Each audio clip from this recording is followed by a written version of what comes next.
আপা আজকে কি ভাই। আজকে কি আপনি একলা এসেছেন? আজকে আমি একাই। কে কোনো লোকজন আসে নাই আপনার? তারা অন্য জায়গায় গেছে। ও আচ্ছা, আপনারা যে যে সিঁড়ির নিচে এখানে যে এই ব্যবসা করেন, মনে করেন যে এখানে যে আন্ডারের একটা জায়গায় এরকম যে ব্যবসা করেন, আপনাদের এই যে এই সিঁড়িওয়ালা কিছু কয় না, এই বাড়িওয়ালা?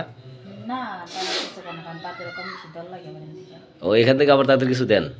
তা হ্যাঁ, আমি তো আরেকদিন আসছিলাম, দেখলাম 4-5 জন 7-8 জন, কিন্তু আজকে আপনাকে একা দেখতেছি কে? আজকে ওনারা কয়েকজন আসে নাই, আর কয়েকজন অন্য জায়গায় গেছে।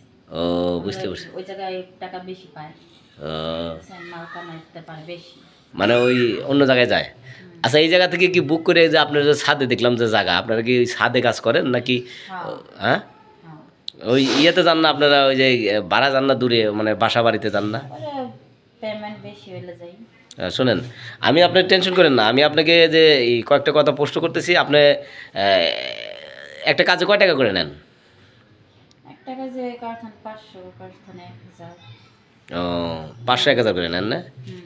আচ্ছা, আপনি কোনো টেনশন করেন না, আমি আপনাকে একটু সময় নষ্ট হইতেছে, আমি আপনাকে টাকা দেবো, ওইটা কোনো ফ্যাক্টর না। এখন ঘটনা হয়েছে যে আমি কিছু বিষয় আপনাদের কাছে জানার জন্য মনে করেন আসছি, যে এই যে মনে করেন আপনি এখানে দাঁড়া আছেন, আপনার যখন আসে লোক, হ্যাঁ, তখন আসে কি বলে? যারা বাইরে নিয়ে যায় তারা কি বলে?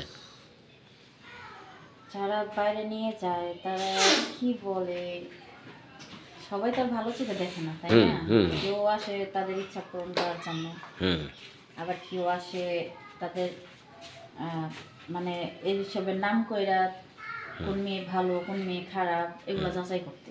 হুম আচ্ছা, শোনেন, আমি আপনাকে প্রশ্ন করতেছি এটা, যে আপনাকে যে অনেক মেয়েরা নিয়ে যায়, দেখা যায় যে আপনি, হয়তো আমি আসলাম, এসে আপনাকে বললাম যে আপু আপনি কি আমার ফ্ল্যাটে যাবেন, তখন আপনারা কি বলেন? দেখেন, আমার ফ্ল্যাটে তো বেশি যাই না, কারণ ফ্ল্যাটে যাওয়াটা হলো রিস্ক। হ্যাঁ। ঠিক আছে, কারণ একটা ফ্ল্যাটে গেলাম পরে ওখানে দেখা যায় ভালো মনে করে নিয়ে গেল, হুম পরে একটা বিপদে ফেলে দিতে পারে। হুম তো এর জন্য আমরা ফ্ল্যাটে যাই না, এর জন্য আমরা এরকম যাদের বেশি, এখানে তো অনেক লোকই ভাড়া থাকে, ঠিক হুম আছে? অনেক লোকই ভাড়া থাকে এই জায়গাতে, একটু জোরে কথা বলবেন। অনেক লোকই যেমন ভাড়া থাকে, তো এইখানে দেখা যায় লোক বেশি আছে, হুম তো এখানে আমি টাকাও কম নিই, মানুষও বেশি পাই, হুম ঠিক আছে? আচ্ছা তাতে আমার চাহিদাটা বেশি। আচ্ছা, ঘটনা হয়েছে যে আপনি, এই যে আমি শুনছি, এখন মনে করেন যে একটা বেটা আপনার একজনের কথা কয়ে নিয়ে গেল, দেখা যায় যে ওইখানে যা 5-7 জন পর্যন্ত হয়, আসলে ঘটনা কি সত্যি? আসলে ঘটনা সেটা না, ঠিক আছে? হুম ঘটনা হলো, যেহেতু আমরা একজন নেই, একজনের থেকে টাকা নিই, হুম তো আমরা যখন আরেকজনের কাছে যাবো, আরেকজন থেকে তো টাকাই নেবো, তাই না? হুম তো এক জায়গায় যে একই এই যে 5-6 জন আসে, এটা ভুল কথা, ঠিক আছে? হুম এগুলো সম্পূর্ণ মিথ্যে ধারণা।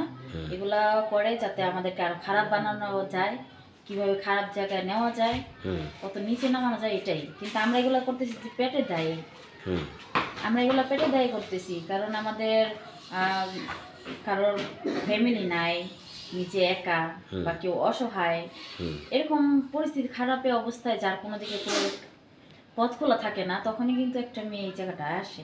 হুম না, আমি দেখেন, বুঝতে পারছি। আপনি এত কিছু জানতে চাইতেছেন বিধায় আমি বলতেছি। না না, আমি একটা মেয়ে এর আগে কথা বলছিলাম, সে বলছিল যে আমাকে একজনের কথা বলে নিয়েছিল, 2 জনের কথা বলে নিয়ে যায়, তারা 8 জন ছিল, তাদের নাকি ভাটার ভিতরে নিয়ে গেছিল, তারপরে নাকি টাকাগুলোও সব কেড়ে নিছে, এরকম দুর্ঘটনা বলে আছে, হয়। এরকম আছে যে মানে কাজ করার পরে, হুম মনে করেন আবার টাকাটা না দিয়েই চলে যায়, ও, এরকম আছে, ঠিক আছে? কিন্তু এগুলো করাটা উচিত না। তুমি আসতো, কাজ করছো, তাহলে টাকা দিতে তোমার সমস্যাটা কি?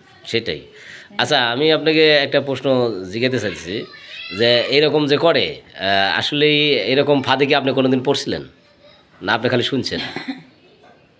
দেখেন, আমি এরকম ফাঁদে এখনো পড়ি নাই, কারণ আমি এই জায়গায় নতুন, জানি না ফাঁদে পড়ার কোনো এরকম পড়ার কোনো আশা নেই, কারণ আমার অত টাকার যে আমার খুবই একেবারে টাকা আমার লাগবেই, হুম তার কোনোই নাই যে আমার অল্প টাকা হলেই হবে, জাস্ট আমার পেটের জন্যই, আমার আর পিছু টান নেই। হুম যাদের বুঝতে পারছি। পিছু টান থাকে তাদেরই একটা সমস্যা থাকে, যা তারা 2 পয়সার জন্য বেশি চায়, হুম হুম বিভিন্ন জায়গায় যায়, যাদের আম, লোভ লালসা আছে কিছু কিছু মানুষের, যারা মানে টাকা লোভ ছাড়তে পারে না, তাদের আরো চাই, বেশি চাই, ঠিক আছে? তখন তারা এই রিস্কটা নিয়ে থাকে। হুম তাহলে আপনার ক্ষেত্রে এরকম ধরনের ঘটনা হয় নাই, না? না, এখনো সেরকম হয় নাই, তবে জানি না হবে কিনা। ও আচ্ছা ভাই অনেক হয়েছে আর আচ্ছা দাঁড়ান আর কিছুক্ষণ বলেন আমার এই যে একটু সময় দেন, সমস্যা নেই, আপনি তো আমি টাকা দেবো, আপনি যে টাকা পাবেন সে টাকা তো আমি দেবো, সমস্যা নেই। আর এই ঘটনা হলো আমি আপনাকে